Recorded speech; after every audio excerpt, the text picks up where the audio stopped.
안녕하세요, 여러분. 무탈한 하루 보내셨나요? 오늘도 밤동아 TV를 찾아주셔서 감사합니다.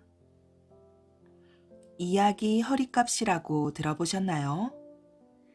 이야기를 하는 중간에 누군가 방해를 해서 이야기가 끊기게 되면 이야기의 흐름을 뚝 끊었으니 그 값을 치러야 한다는 것이 이야기 허리값이라고 한다네요. 지금 들려드릴 이야기 속 세상 물정 모르는 남편은 이 이야기 허리값을 치르게 되어 걱정이랍니다. 저도 이야기 허리값이란 걸 처음 들어봤으니 누군가 값을 치르라 하면 이걸 내야 하나 말아야 하나 잠깐 고민했을 정도 싶습니다. 참 말도 안 되는 억지스런 셈법인데 말이지요. 결국 이야기 허리값을 어떻게 치렀는지 한번 들어보시겠어요? 오늘 준비한 옛 이야기도 재미있게 들으시고 편안한 휴식 되시길 바랍니다. 이야기 허리값 물어주기. 옛날에 한 사람이 살았는데 도무지 바깥에 나다닐 줄을 몰랐지요. 만날 집 안에만 틀어박혀 산단 말이에요. 사람이 바깥바람도 좀 쐬고 해야 세상 물정도 알 것인데 허구한 날 방구석에서 뭉그적거리니 세상이 어떻게 돌아가는지 알아야지요. 보다 못해 아내가 타일렀어요.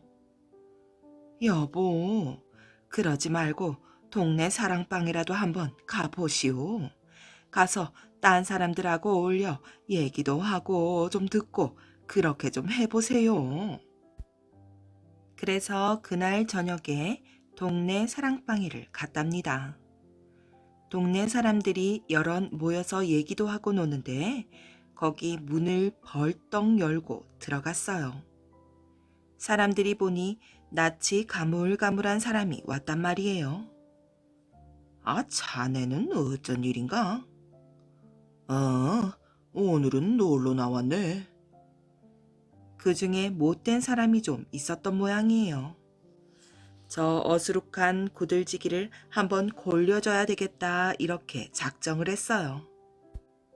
좋은 사람들 같았으면 안 오던 사람이 모처럼 와서 반갑게 맞을 요랑을 했을 텐데 골려먹을 생각부터 하는 걸 보니 심보가 고약한 사람들이었나 봐요. 그나저나 자네 오늘 큰 실수를 했네. 그게 무슨 말인가? 자네 오기 전에 우리가 참 아주 중요한 이야기를 하고 있던 참일세. 그런데 자네가 문을 벌떡 열고 들어오는 바람에 이야기가 끊어졌네. 자네가 이야기 허리를 뚝 분질러 놨으니 그 값을 물어줘야겠어. 이야기 허리값이라니 그런 값도 다 있는가? 있다 마다 어서 물어내게. 세상 물정을 모르니 그런 게 있다면 있는 줄 알지 딴 생각을 못했어요. 아닌 밤중에 홍두깨라더니 모처럼 사랑방에 놀러 나왔다가 이런 덤터기를 쓸 줄 누가 알았겠어요. 그래, 그 이야기 허리값이라는 게 얼만가? 그게 워낙 중한 이야기라 허리값도 비싸다네. 백냥이지. 지금은 돈이 한 푼도 없는데 어떡하나? 그러면 내일 가져오게. 이 사람이 그만 풀이 잔뜩 죽어서 집에 돌아왔어요. 돌아와서 아주 이불을 뒤집어 쓰고 드러누워 버렸지요. 공연히 돈 100냥을 물어주게 생겼으니 이게 어디 예산일인가요? 드러누워서 끙끙 앓을만 하지요. 아내가 그걸 보고 물었어요. 아니, 당신 왜 그러시오? 왜 그러나 마나, 나는 이제 망했소. 무슨 일인지 말이나 해보. 당신 말 듣고 동네 사랑방에 나갔다가 남의 이야기 허리를 분질러 놓는 바람에 돈 100냥을 물어주게 됐소 그려. 마침 그 집에 나이 여남은 살 먹은 딸이 하나 있었지요. 딸이 이 이야기를 듣더니 코웃음을 쳤어요. 아이 아버지, 그런 일이라면 나한테 맡기세요. 네가 무슨 수로 그런 일을 맡는다니? 다 수가 있으니 걱정 마세요. 이튿날 딸이 혼자 동네 사랑방에를 갔답니다. 가보니 못된 사람들이 앉아서 이제 어쩌나 보자 하고 기다리고 있는 거예요. 네 아버지는 안 오고 웬 네가 왔니? 아버지는 산에 칡뿌리 캐러 가셨어요. 칡뿌리는 왜? 날이 오래 가물어서 마당에 금이 갔거든요. 그것 꿰매려고요. 들어보니 참 가짱거든요. 땅에 금이 간 걸 칡뿌리로 꿰맨다고 하니 그게 말이 되겠어요? 나 참 칡뿌리로 마당 꿰맨다는 소린 머리에 털나고 처음 듣네. 딸이 냉큼 그 말을 받아 나도 이야기 허릿감 물어준다는 소린 머리에 털나고 처음 듣습니다. 했지요. 그러니 뭐 할 말이 있겠어요? 낯이 벌개져서 아무 말도 못했답니다. 그 다음부터는 그 사람이 사랑방에 놀러 가도 아무도 골리는 이가 없더래요. 국 한 그릇의 원한, 밥 한 그릇의 은혜. 옛날 어느 작은 나라의 왕이 나라 안에서 존경받는 몇몇 사람들을 초청하여 잔치를 벌였답니다. 상위에는 가지가지 음식이 차려져 있었고 모락모락 김이 나는 각 끓인 고깃국도 있었답니다. 그 자리에는 왕의 신하인 성질 급한 사마씨도 참석하였는데 하필 고깃국이 다 떨어지는 바람에 그에게는 차례가 가질 못했지요. 허허, 먹음직스러운 고깃국이 내 차례에서 떨어지다니. 일부러 나를 못 먹게 하려고 조금만 끓인 것은 아닐까. 사마씨는 그 일로 마음이 몹시 상했답니다. 나를 이렇게 하찮게 여기는 나라에 충성을 다할 필요가 있을까? 나를 인정해주는 다른 나라를 찾아봐야겠구나. 그는 끝내 분을 사귀지 못한 채 이웃의 큰 나라로 망명을 하기에 이르렀답니다. 그러고는 그 나라의 왕의 신임을 얻은 다음 왕을 부추겨 작은 나라를 공격하게 만들었지요.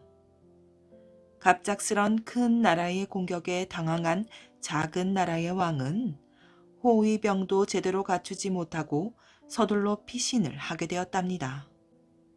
앞장서서 공격해오는 사나이가 사마씨인 것을 보고 왕이 탄식을 했어요. 내가 국 한 그릇으로 인한 원한 때문에 죽게 되었구나. 왕은 정신없이 살 길을 찾아 도망을 쳤어요.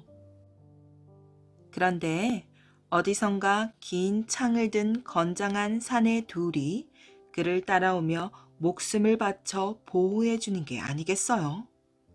마마, 아무 걱정 마시고 저희를 따라오십시오. 저희가 안전하게 모시겠습니다. 작은 나라의 왕은 고마움에 벅찬 목소리로 외쳤지요. 너희들은 누군데 나를 보호해 주는 것이냐? 그러자 그중 한 사나이가 대답했답니다. 네, 저희들은 지난날 전하로부터 밥 한 그릇을 얻어먹고 굶어 죽을 고비를 넘긴 사람들의 아들들입니다. 저희 아비가 숨을 거두기 전에 저희에게 유언하기를 앞으로 나라에 무슨 일이 생기면 목숨을 걸고 임금의 은혜에 보답하라 하였나이다. 지금이야말로 그 은혜에 보답할 때라 생각되오니 소인들로 하여금 전하를 따르도록 허락해 주소서. 그제서야 왕은 깊이 한숨을 내쉬며 말했어요. 남에게 무엇을 베풀 때에는 그 양의 많고 적음에 상관이 없이 어려울 때에 베푸는 것이라야 효과가 있구나. 그리고 하찮은 원한이라도 상대방의 마음에 상처를 주면 무서운 보복을 받게 되는구나. 과인은 국 한 그릇에 나라를 잃고 밥 한 그릇에 두 충신을 얻었도다. 천냥 내기 거짓말. 어느 곳에 나이가 들어 벼슬을 내놓고 고향에 돌아온 재상이 있었답니다.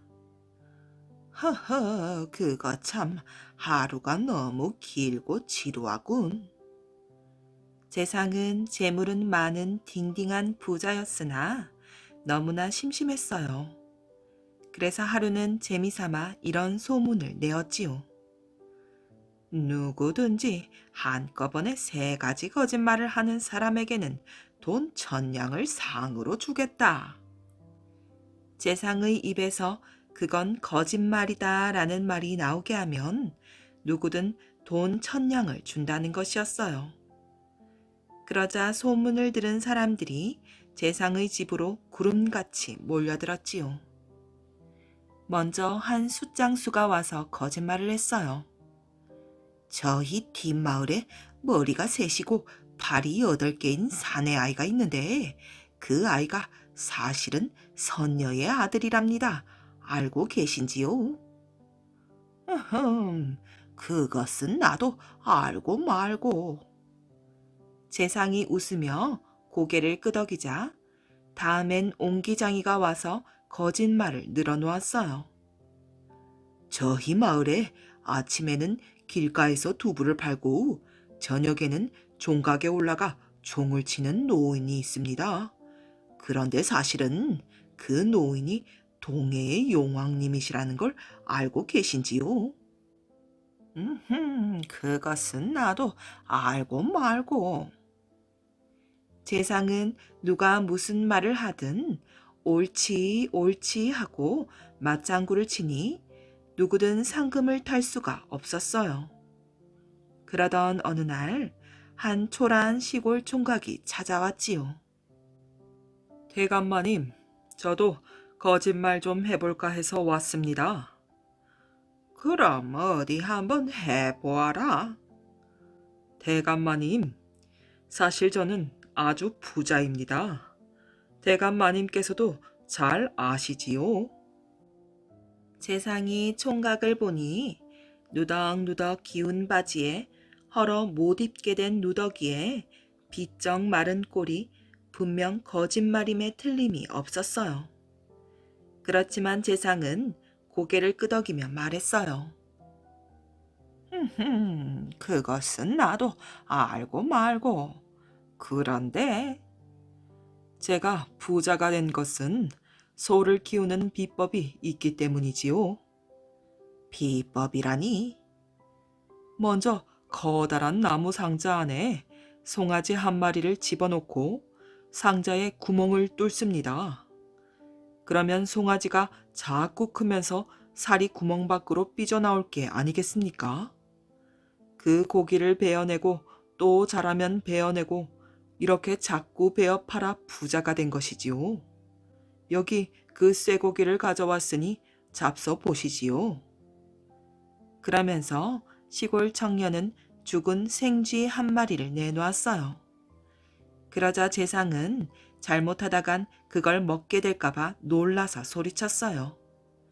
예끼 이놈, 그게 무슨 쇠고기냐? 쥐고기지. 그럼 거짓말 한번 했습니다. 재상은 다음에는 안 넘어가려고 마음을 단단히 먹었어요. 재상날이 제가 어릴 때 무척 영리했습니다. 나리께서도 잘 아시지요? 그것은 나도 알고 말고. 그런데 언젠가 대감 마님께서 제 머리를 쓰다듬으시면서 너는 정말 총명하구나. 네가 자라면 내 셋째 딸을 너와 짝지어주마 하셨지요. 이제 제가 이렇게 컸으니 어서 셋째 따님을 주십시오. 재상은 애지중지 키운 셋째 딸을 떡부엉이 같은 총각에게 뺏길까봐 호통을 쳤어요. 예끼 이놈, 내가 언제 내 딸을 너 같은 가난뱅이에게 시집 보낸다고 했단 말이냐? 그럼 거짓말 2번 했습니다. 재상은 큰일 났다 싶어서 이제 시골 총각이 무슨 말을 하든지 무조건 그렇다고 하리라고 마음먹었어요. 재상날이 3달 전에 제가 뒷산의 돌부처 앞을 지나는데 돌부처 뒤에 대추나무에 주먹만한 대추가 주렁주렁 열려 있었습니다. 나리께서도 잘 아시지요? 그건 나도 알고 말고. 그런데 그 대추나무가 키가 워낙 커 딸 수가 없어서 제가 돌부처 콧구멍에 고춧가루를 뿌렸지요. 그랬더니 돌부처가 재채기를 하는 바람에 대추가 와르르 쏟아져 10광줄이나 되었지요. 그때는 대추값이 비쌀 때라 한 광주리에 1,000냥이나 하였는데 나리께서 3광주리 사셨지요. 그건 나도 알고 말고. 그런데 재상은 이번에는 안 넘어갔다 싶어 흐뭇하게 웃으며 말했어요. 그때 나으리께서 대추를 외상으로 사시며 대추값은 3달 뒤에 주겠다고 약속하셨지요. 오늘이 바로 그날이니 어서 대추값을 주십시오. 재상은 거짓말이 아니라고 하면 상금 1,000냥을 주어야 하고 그런 일이 있었다고 하면 3,000냥을 내주어야 했어요. 그래서 기가 탁 막혀 버럭 소리를 질렀지요. 예끼 이놈, 내가 언제 네 대추를 샀단 말이냐? 예, 그럼 거짓말 3번 다 했지요. 그러니 약속대로 상금 1,000냥을 주십시오. 그러나 처음부터 돈을 줄 마음이 없었던 재상은 얼렁뚱땅 얼버무렸어요. 에헴, 네, 지금 돈이 없어 나중에 줄 터이니 그리 알고 썩 물러가 있거라. 그러자 시골 총각이 벌떡 일어나 당당하게 말했어요. 돈 1,000냥을 바라고 온 것이 아니니 그만 두십시오. 그 대신 참말 한 말씀 드리겠습니다. 이제부터는 먹고 살기 바쁜 백성들을 재미로 삼는 바스락 장난은 하지 마시고 가난한 백성들이나 보살펴 주십시오. 그러더니 시골 총각은 뒤도 안 돌아보고 가버렸답니다. 뛰는 놈, 나는 놈. 이 만원은 조선 영조 때의 문신이랍니다. 그가 평안도 관찰사로 부임해 있을 때의 일이에요. 어허, 이런. 하필이면 보좌관 같듯이 안 맞을 게 뭔고. 이 만원은 하는 일마다 자기의 보좌관인 서윤과 사사건건 의견 대립이 심했어요. 지나칠 정도였지요. 서윤 역시 이 문제로 너무나 골치가 아팠답니다. 아니, 왜 나한테만 유난히 트집이 심하실까? 그렇다고 직속상관인데 불평을 늘어놓을 수도 없고. 당하고만 산다고 생각한 서윤은 마음이 너무 답답했어요. 한번 크게 골탕을 먹일 방법이 없을까? 며칠을 두고 서윤은 머리를 쥐어짰어요. 그러다 보니 좋은 생각 하나가 떠올랐지요.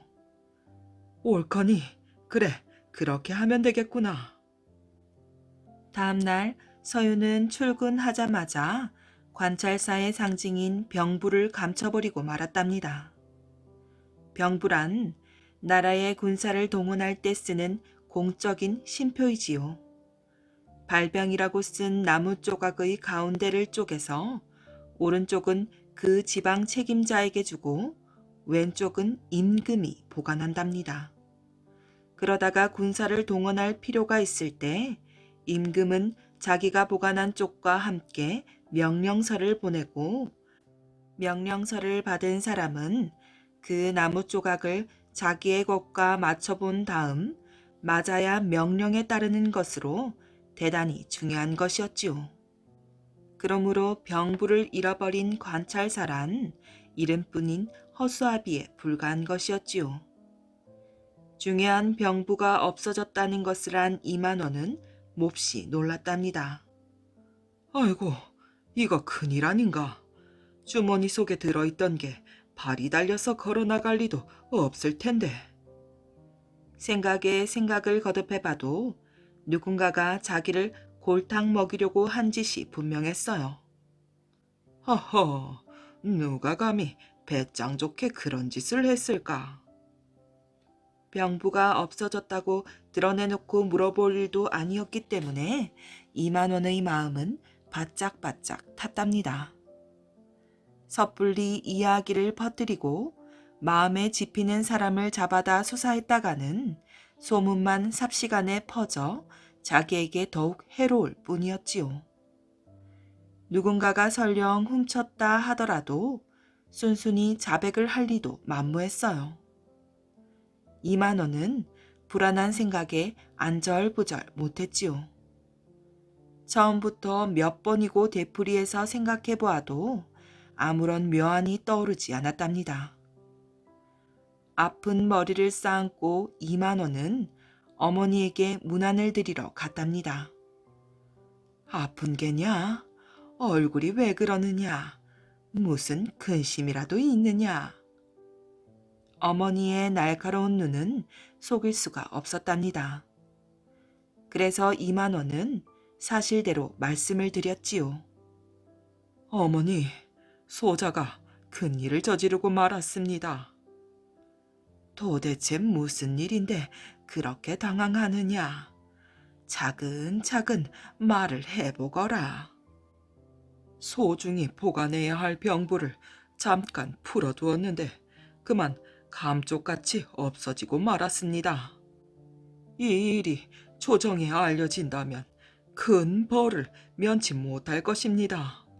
어떻게 해야 좋을지 모르겠습니다. 어머니는 잠시 생각한 후 2만 원의 주위 사람들에 대해 캐물었어요. 특별히 사이가 벌어진 사람은 누구누군고.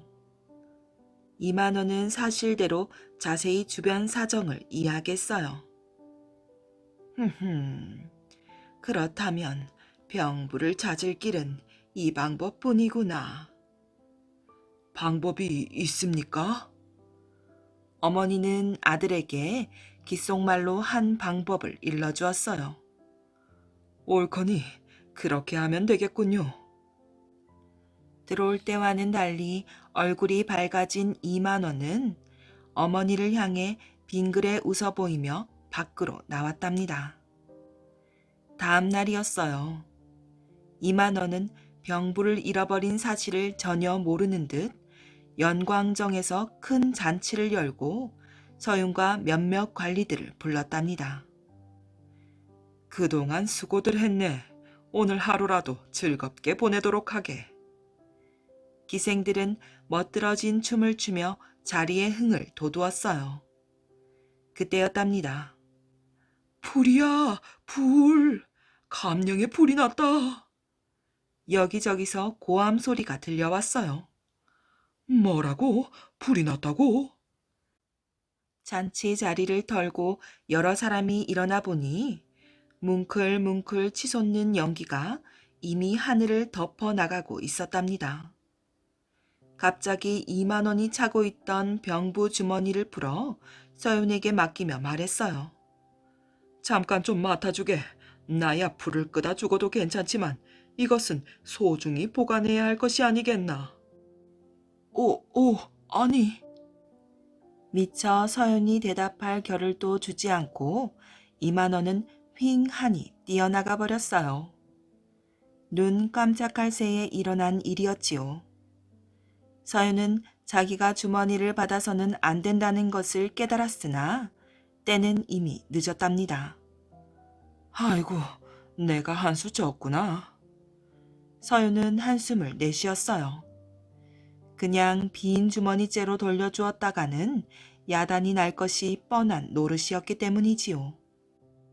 감령의 불은 거짓말처럼 이내 꺼졌답니다. 불이 난 듯 꾸미기 위해 집더미에 일부러 불을 붙였기 때문에 끄기가 쉬웠지요. 2만 원이 다시 관아로 돌아오자 서유는 보관하고 있었던 병부 주머니를 돌려주었어요. 주머니를 받아 열어보니 그 속에는 없어졌던 병부가 얌전히 다시 들어있었지요. 2만 원이 빙그레 웃으며 말했어요. 아이고, 이제부터는 잘 간수해야지. 허술이 했다가는 큰일 나겠구나. 예, 그럼요. 그러셔야지요. 서유는 그저 얼굴만 붉힐 뿐 아무 말도 못했답니다. 금굿을 찾는 수탉. 아주 먼 옛날에는 수탉이 요즘처럼 멋진 볕도 없었고 근사한 깃털도 없었대요. 그냥 민둥머리에 수수한 차림이었지요. 그런데 이 녀석은 천성이 멋부리기를 좋아하는지라 늘 자기 모습에 불만이 많았대요. 그래서 하루는 하느님을 찾아가서 졸랐지요. 하느님, 제 모습을 좀 더 멋들어지게 만들어 주십시오. 저로 말씀드릴 것 같으면 남들이 다 잠든 꼭두 새벽에 일어나 회를 치고 울지 않습니까? 그 덕분에 온 세상 사람들이 새벽이 왔다는 걸 알고 잠에서 깨어나 하루를 준비하지요. 그런 중요한 일을 하는 제가 이렇게 볼품없는 모습을 하고 있어서야 되겠습니까? 하느님이 그 말을 옳게 여기고 수탉에게 몇 가지 선물을 주었어요. 우선 머리에는 멋진 붉은 벼슬 달아주고 깃털은 울긋불긋 근사하게 만들어 주었지요. 그러고 나서 턱 밑에는 반짝반짝 빛나는 금구슬까지 달아주었어요. 이쯤 되니까 참 풍채가 이만저만이 아니었지요.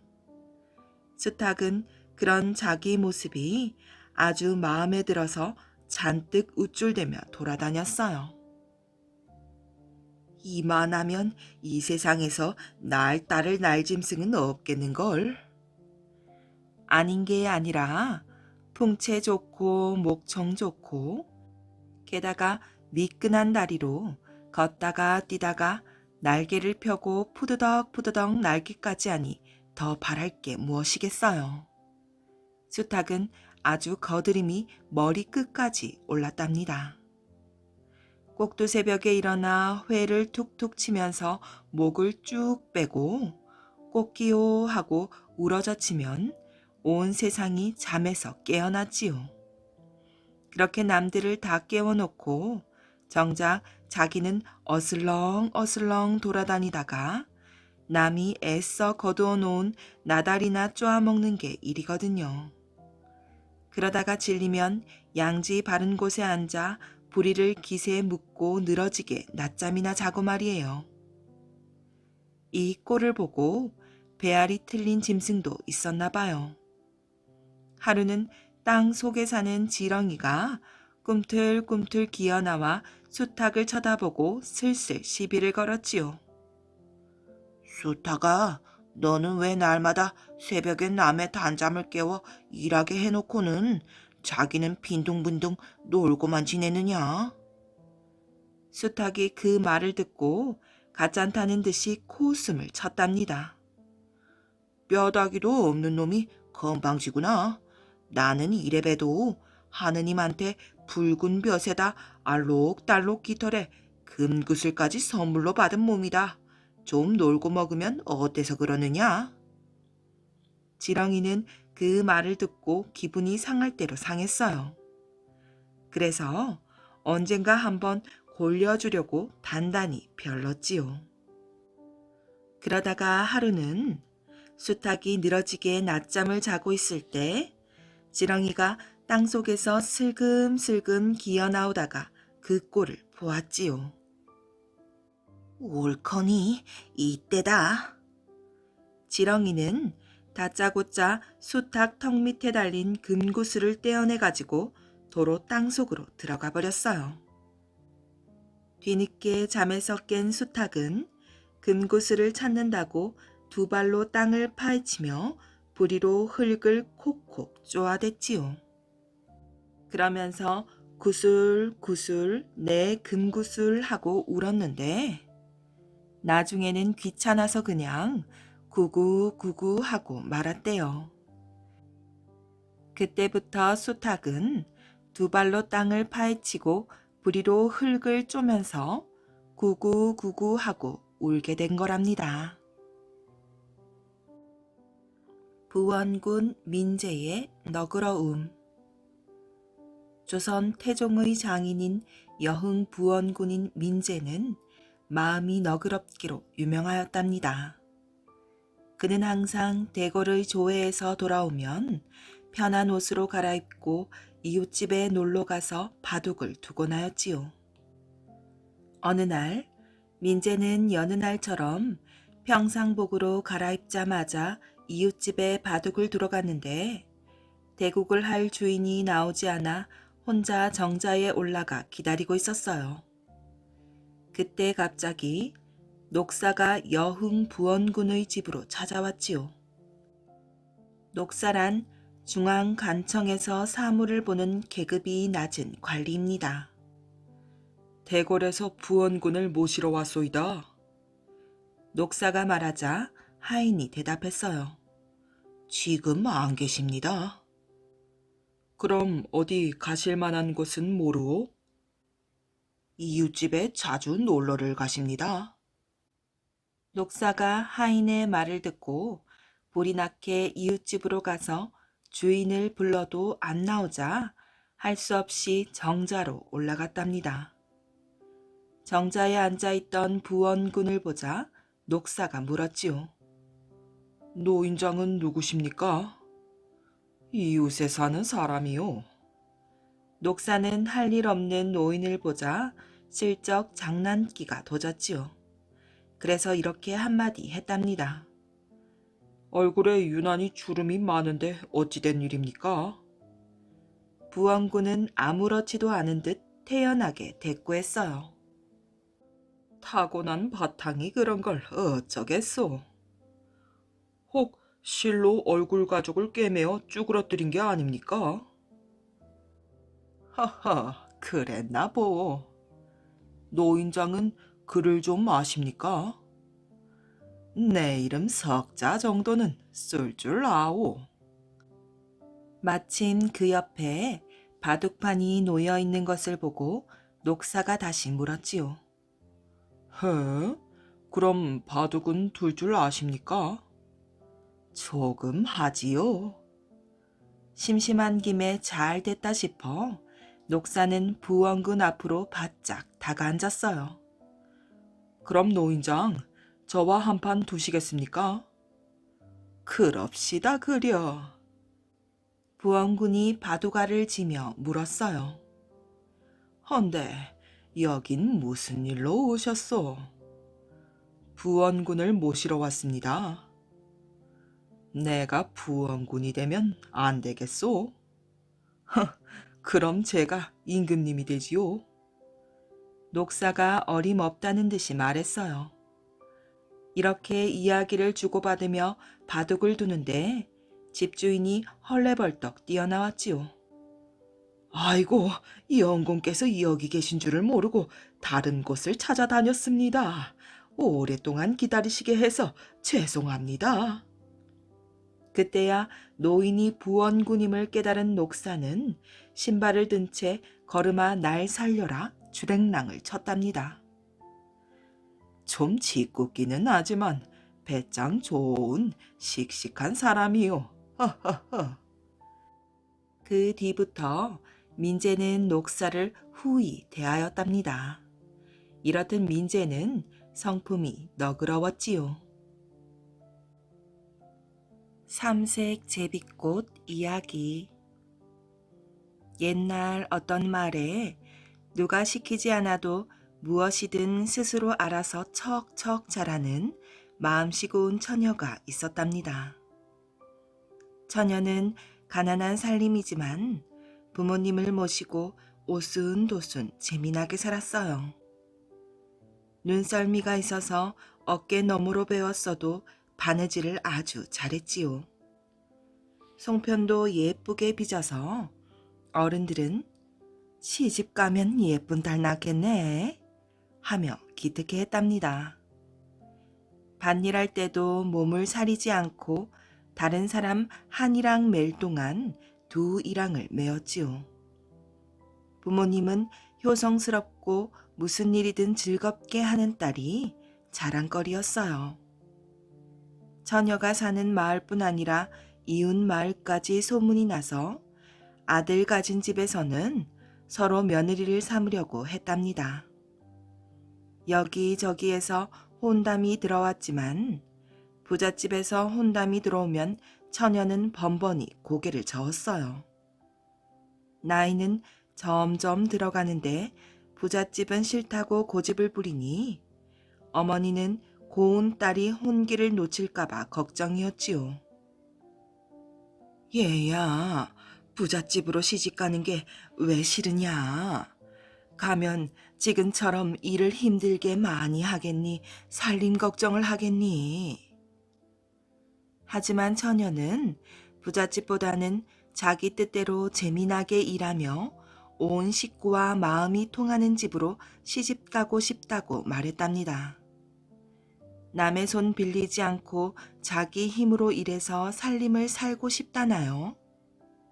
그래도 어머니는 딸을 부잣집으로 시집 보내고 싶었어요. 그러던 어느 날 마을에서 제일 가는 부잣집에서 혼담이 들어왔답니다. 그런데 부잣집 외아들인 신랑감은 집안 잘 사는 것만 믿고 하라는 공부는 안 하고 밖으로만 나돌고 허구한 날 기생집만 드나들며 술에 취해 있거나 노름만 한다고 동네에 소문이 자자한 거예요. 처녀는 당연히 싫다고 했지만 어머니는 이번에 놓치면 나이가 너무 차서 시집 가기 어렵다고 야단이었지요. 남자는 장가를 들어야 철이 든단다. 지금은 그래도 혼인을 하면 달라질 거야. 다 너 하기 나름이지. 처녀는 부모님 설득에 더 이상 버틸 수가 없어서 어쩔 수 없이 시집을 가게 되었답니다.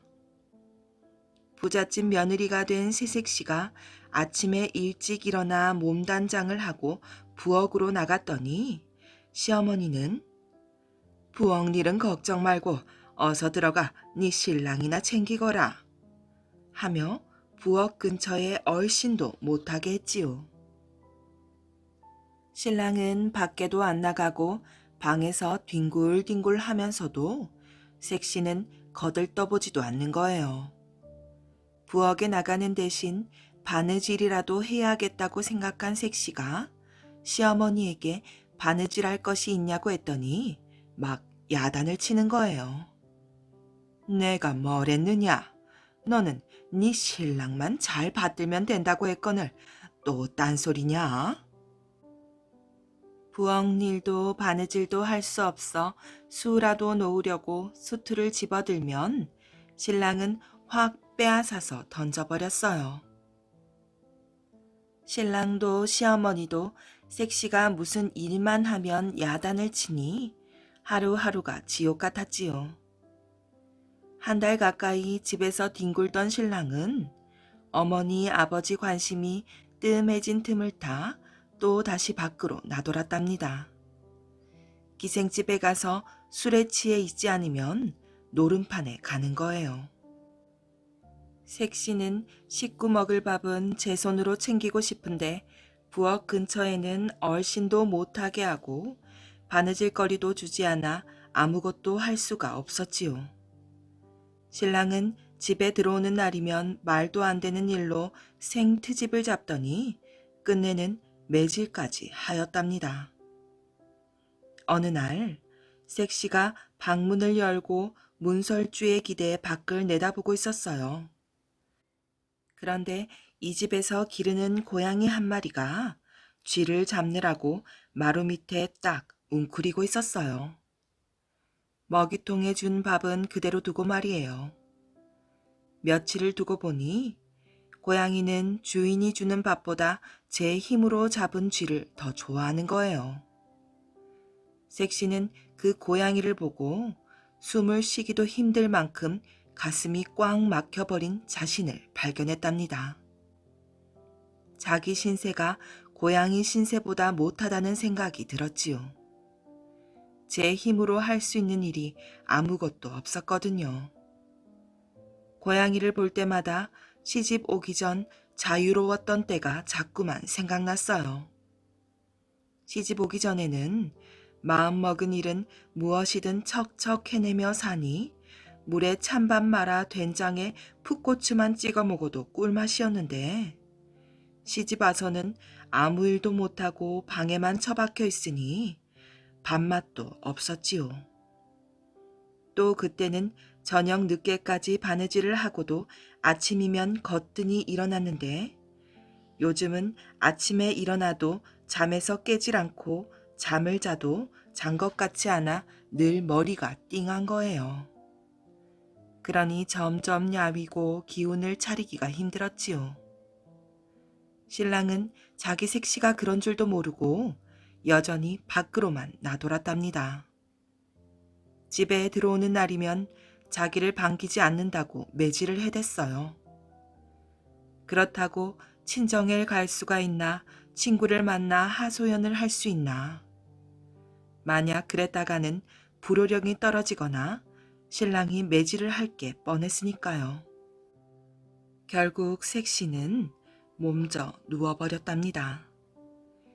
그렇게 며칠을 앓던 색시는 결국 다시 일어나지 못하고 영영 눈을 감고 말았어요. 이듬해 색시 무덤에는 눈도 채 녹지 않았는데 처음 보는 싹이 곳곳에 돋아나 있었지요. 제비꽃 같기는 한데 꽃 한 송이 안에 보라색, 흰색, 노랑색이 섞여 있었어요. 사람들은 이 꽃을 삼색 제비꽃이라고 불렀답니다. 꽃은 색시가 그렇게 부러워하던 고양이 얼굴과 꼭 닮아 있었지요. 삼색 제비꽃은 생명력이 강해서 이른 봄부터 피기 시작해 씨가 떨어지면 다시 싹을 틔워 꽃을 피운답니다. 그렇게 찬바람이 불어오는 늦은 가을까지 계속 피어나지요. 시집 가서 아무 일도 못하고 갇혀만 살던 가여운 영혼이 마음껏 세상을 살아보려고 끊임없이 싹을 틔우며 꽃으로 피어나는 건가 봅니다. 충직한 신하. 어느 나라의 왕에게 몹시 어여쁜 왕비가 있었답니다. 그런데 마음씨는 용모만큼 예쁘지가 못하였어요. 그러나 왕은 왕비를 너무나 사랑하였지요. 내가 왕비를 위해 아름다운 섬을 하나 선물로 주겠소. 섬을 선물 받은 왕비는 자기 마음대로 섬에 사는 주민들을 못 살게 괴롭혔어요. 아이고, 고약한 왕비님 때문에 섬을 떠나야 하겠어요. 그럼 우리 함께 떠납시다. 어디에 간들 이보다 못하겠어요. 섬의 주민들은 왕비의 시달림을 이기지 못하고 하나둘 먼 곳으로 떠날 궁리만 하였답니다. 이 소문은 차차 온 나라 안에 퍼져나갔어요. 그러자 바른 말을 잘 하는 신하가 왕 앞에 나아가 용감하게 말했지요. 임금님, 왕비 마마께서 그러시면 안 됩니다. 왕비께서 섬의 주민을 못 살게 구신다고 하는데 어찌 그럴 수가 있습니까? 부디 이를 바로잡아 주셔서 주민들이 편히 살게 해 주옵소서. 신하가 왕비의 잘못을 많은 사람들 앞에서 꾸짖자 왕은 은근히 화가 났어요. 네가 지금 감히 왕비를 나무라느냐? 왕비를 나무라는 것은 곧 나를 나무라는 것이 아니더냐. 어찌 그리 무엄하게 구는고 이놈. 무서운 왕의 말투에도 신하는 꿋꿋한 태도로 아뢰었어요. 부디 제 진실한 마음을 알아주십시오. 그러나 왕은 계속 화를 냈어요. 당장 물러가서 다시는 내 앞에 나타나지 말거라. 충직한 신하는 계속하여 당당히 아뢰었지요. 제 말이 잘못되었으면 지금 당장 저를 관직에서 몰아내소서. 기쁜 마음으로 따르겠나이다. 왕은 더욱 소리 높여 외쳤지요. 알겠다. 당장 그렇게 해주마. 왕은 곁에 있던 신하에게 받아 쓰라고 명하고 다음과 같이 소리쳤어요. 저 충직한 신하를 오늘 날짜로 영의정에 임명하겠노라. 신하는 왕의 말을 받아 쓰다가 깜짝 놀라 왕을 쳐다보았어요. 당장 내쫓거나 큰 벌을 내릴 것으로 짐작했는데 오히려 높은 관직으로 승진을 시켰으니 놀란 건 당연하였지요. 바른 말 하기는 참으로 어려운 법이다. 충성스러운 의견을 받아들여 잘못된 점은 바로 고치도록 하겠노라. 왕은 흐뭇한 미소를 지었답니다. 9월산과 단군 임금. 언젠가는 조국 통일이 실현되어 자유롭게 오갈 수 있게 될 북녘 땅 황해도의 은율고을. 옛날 그 옛날의 어느 날에 하늘을 다스리고 있었던 환인이 그 아들 환웅을 불렀답니다.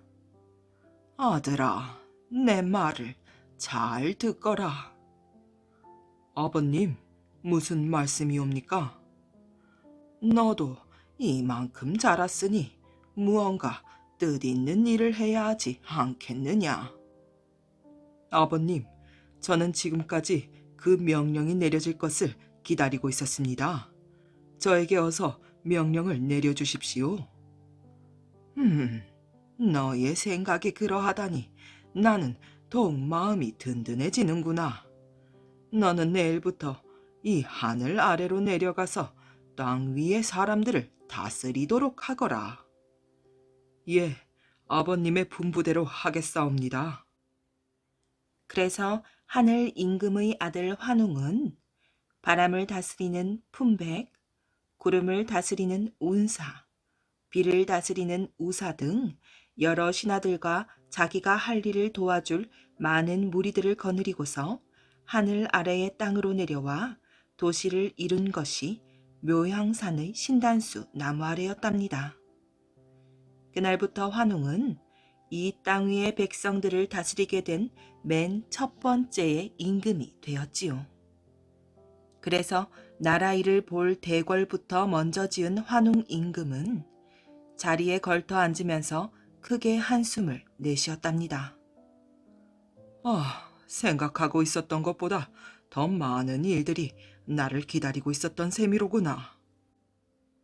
백성들은 이 산 및 저 산 밑에 많은 수의 마을을 이루고 있었을 뿐 사는 모습이란 말할 형편이 아니었답니다. 겨우 나뭇잎으로 살을 가리고 지내며 나무 열매나 따먹고 끼니를 때우는 형편이었지요. 몸에 티끌이 묻어도 그것이 더러운 것인 줄을 몰랐고 서로가 아는 사람을 만나서도 멀거니 바라보고만 있을 뿐 반갑게 인사하는 법도 모르고 있는 형편이었답니다. 그들이 그렇게 어리석다고 해서 웃을 일이 아니지. 그렇기 때문에 내가 그들에게 밝은 생활을 열어주기 위해 이렇게 하늘에서 큰 책임을 맡고 내려왔던 것이지. 환웅 임금은 데리고 내려온 각 방면의 전문 기술자들을 동원해서 열심히 그들의 백성을 교육시켰답니다. 농사를 원하는 자에게는 농사 짓는 법을 가르쳐 주었고 고기잡이를 원하는 자에게는 고기 잡는 법을 가르쳐 주었지요. 길쌈을 원하는 여자에게는 배 짜는 방법을 가르쳐 주었고, 의사 노릇을 원하는 늙은이에게는 약으로 병을 고치는 방법을 자세하게 가르쳐 주었답니다. 목수 노릇을 원하는 자에게는 집 짓는 방법과 기구 만드는 기술을 가르쳐 주었고, 석수 되기를 원하는 자에게는 돌을 다듬고 돌로 조각하는 법을 가르쳐 주었어요. 물건과 물건을 바꾸어 쓰게 하기 위해서 저자를 열어주었고, 침범해 오는 외적을 막기 위해서 성 쌓는 법을 가르쳐 주었지요. 말을 모르는 아이들에게는 의사를 바로 나타낼 수 있도록 말하는 법을 가르쳐 주었고, 일을 하고 난 뒤에 즐겁게 놀 수 있도록 남녀노소에게 춤과 노래를 가르쳐 주었답니다. 이로써 백성들의 생활은 날로 날로 발전해 갔기 때문에 근방에서 살고 있던 사람들이 몰려와 신시라고 이름하는 이 도시는 비좁아서 더 이상 한자리에 있기가 어려울 지경이었지요. 농사를 잘 지어 식량이 풍부했기 때문에 집집마다 굴뚝에서 연기가 기운차게 오르고 있었고, 일을 마치고 난 뒤에 저녁이 되면 온 도시가 노랫소리로 가득할 지경이었어요. 이러고 있는 때에 어느 날 생명의 일을 맡아보고 있던 신이 환웅 임금님 앞에 나타났어요. 한 가지 아뢰올 말씀이 있습니다. 무엇인지 말씀을 하시오.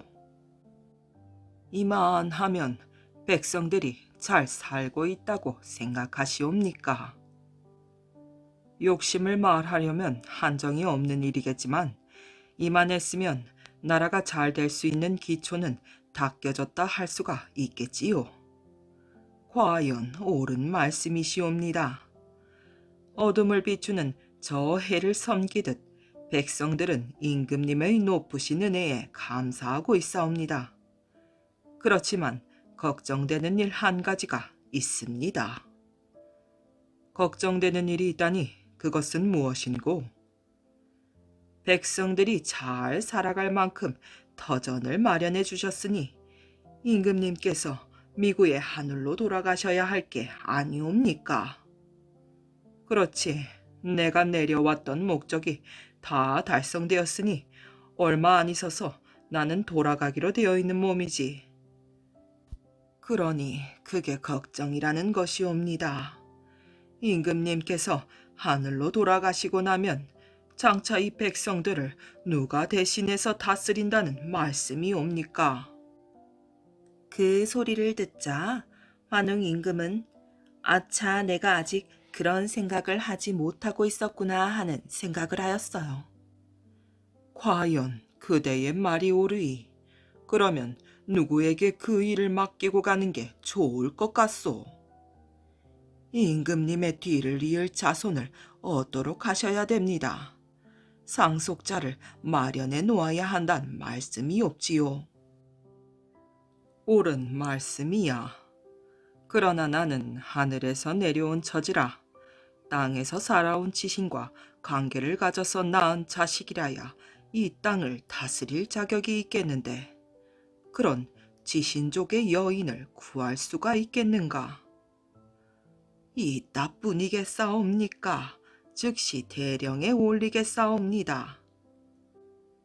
이리하여 생명을 맡은 신은 여인 한 사람을 환웅 임금님에게 바치게 되었답니다.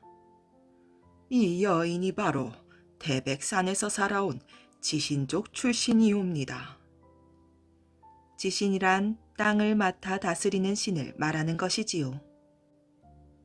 이 여인이 여러 짐승들을 다스리기 위해서 친히 곰으로 화해 있었던 건데 이번에 임금님께로 오기 위해서 본시의 여인으로 돌아와 있는 것이옵니다. 듣고 보니 어딘가 곰의 용모와 닮은 데가 있는 것 같은 여인이지만 매우 착실해 보이는 사람이군. 오늘부터 나하고 같이 지내도록 하지. 이렇게 되어서 환웅 임금은 그 곰 여인과 부부가 되어 10달 뒤에 사내아이 하나를 낳게 되었는데 그가 곧 우리 한국 민족의 첫 번째 할아버지가 되는 단군 왕검입니다. 백성들은 이 새로 탄생한 단군 왕검 임금님을 위해서 목이 메이도록 축복의 환성을 울렸답니다. 온 천지는 기쁨의 노랫소리로 출렁대고 있었고 백성들의 가슴 속에는 살아가는 즐거움으로 오색의 꽃들이 만발해 있었지요. 단군 임금님이 자라서 임금의 도리를 다 할 수 있게 된 것을 보자 환웅 임금님과 그 환웅을 따라 같이 내려왔던 여러 신들은 어느 화창한 날을 가려 모두 하늘로 돌아갔답니다. 처음 사명을 맡고 내려왔던 임무들이 마음먹었던 대로 완전하게 이루어졌기 때문이지요. 아버지인 환웅 임금이 하늘로 돌아가신 얼마 뒤에 단군 임금님은 묘향산에서 평양으로 도읍을 옮겨 나라 이름을 조선이라고 불렀답니다. 이미 묘향산으로는 백성들이 많아서 도읍으로 부적당했기 때문이지요. 그러나 나라를 다스리는 막중한 책임을 지고 있는 임금님이라 할지라도 역시 부모는 부모이고 자식은 자식인 것이었어요. 백성 다스리기에 쉴 틈이 없음에도 항상 잊혀지지 않는 것은 하늘로 올라가 계시는 부모님 생각이었지요. 단군 임금님은 두 손을 모으고 하늘을 쳐다보고는 아버님을 불렀어요. 아바마마, 아바마마, 소자는 언제쯤이나 아바마마의 옆으로 갈 수 있겠사옵니까? 나의 사랑하는 아들아, 나는 너의 마음속을 짐작하겠구나. 그러나 그릇이 차야 물은 넘쳐 흐르는 법이고 시절이 가야 열매는 익어서 떨어지는 법이다.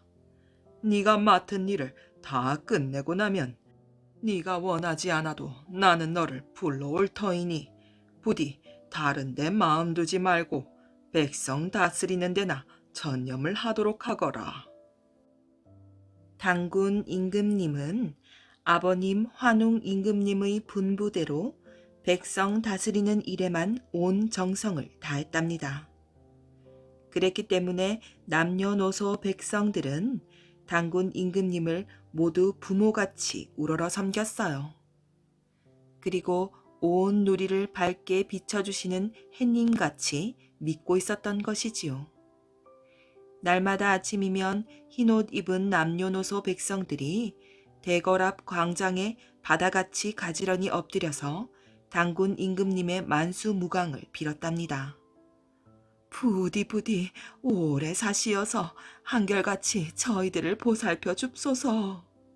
천년만년 장수를 누리시어 이 나라의 광명이 햇빛같이 온 누리를 비치도록 지도해 주옵소서.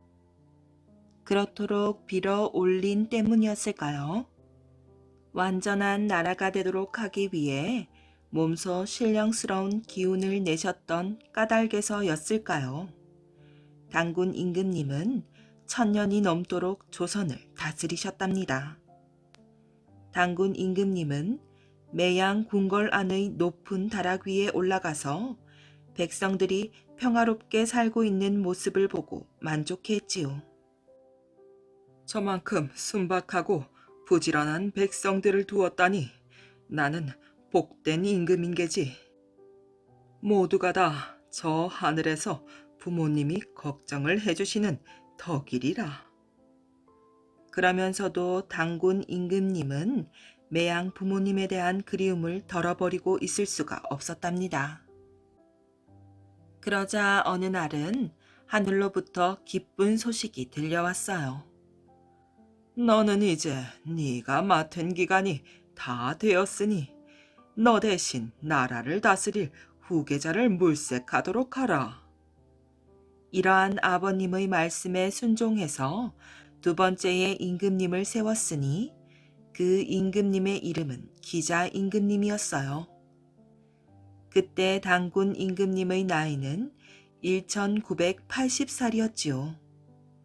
어느 날씨 좋은 날 구름을 타고 하늘로 올라간 것은 9월 9일이었는데 그때부터 그 산 이름을 9월산이라 부르게 되었던 것이랍니다. 이 산의 산마루에는 당군 임금이 하늘로 올라갈 때에 제사를 지내느라 단을 쌓아두었던 단도대가 있으며 산 이름은 아사달 또는 백악산이라고도 하는데 높이 945m에 이르는 이 산은 지금 북한 땅에 있어서 안타깝기 그지없답니다.